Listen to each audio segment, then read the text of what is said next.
Today, I'm talking about a drawing that isn't finished yet, but it's coming out nicely. It's a drawing of the final form of the final boss from a Super Nintendo game that is named after this character, Alcahest. It's a story about if I remember correctly, of a knight who goes on a crusade and ends up fighting against the forces of the underworld.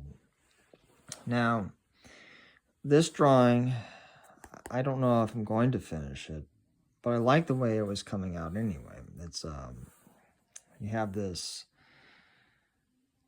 character here who was a fair skin, but it was like a blue tint. I'm trying to remember if he actually had shackles on his ankles, but I want to say he did. But even if he didn't, I kind of like the effect. For what I was going for, it was going to be snaking up here and kind of disappearing into a light source up here. And he's down here, the flash of light and all the waves of darkness and stuff.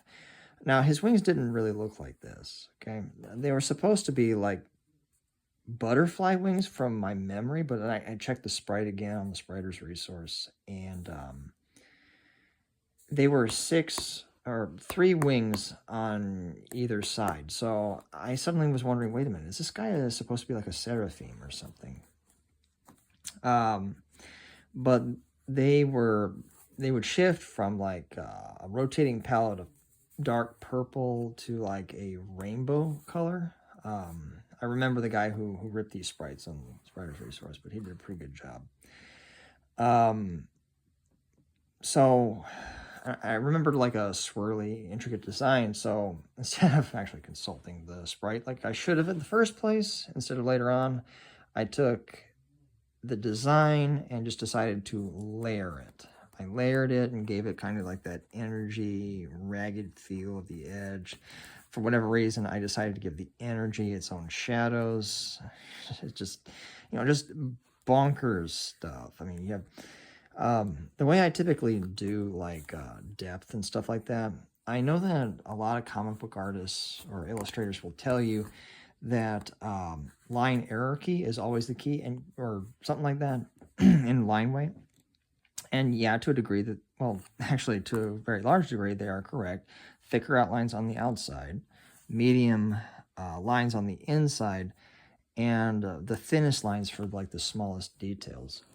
However, I wanted to take it a step further because I remember a long time ago there was a guy I was reading about in comics, and he what he did was that he took the boldest outlines and had them outline the areas of the character which were closest to the reader. So it gave it a feeling of depth. So I've tried to adhere to both rules. I haven't been perfect about it by any means, but this is something that I thought was really cool. So you have this right here, this one wing. It's thickest outline, okay? This has a slightly thinner outline, this wing. And then you have the thinner outline in the furthest wing. I also remember reading, not reading, but watching a video about how this guy was demonstrating how to cause the illusion of depth through, in inking, where they would take, he drew like a Lord of the Rings scene. He had like this wall of a cathedral, which was like stark, bold lines, and then the wall behind it that was further away, it was like in a broken line. So yeah, I mean, I've been trying out different inking techniques, and it's really awesome what one can do with stuff like that. Now, here in the game, he was like covered in long blonde hair. You could only see like his arms, his legs, and his face. Right here, I have his face cast in shadow. Only his eyes are like seen. But to show the onrush of power, I had his hair kind of explode out like a blooming onion, if you really will. Stuff on the sides, that's obvious. You have the stuff behind him, that's the hair follicles I made like the thinnest lines. I try to keep them broken. And then to give it kind of a 3D effect, I made the stuff that was in front kind of larger and gave it gave it the bolder outlines.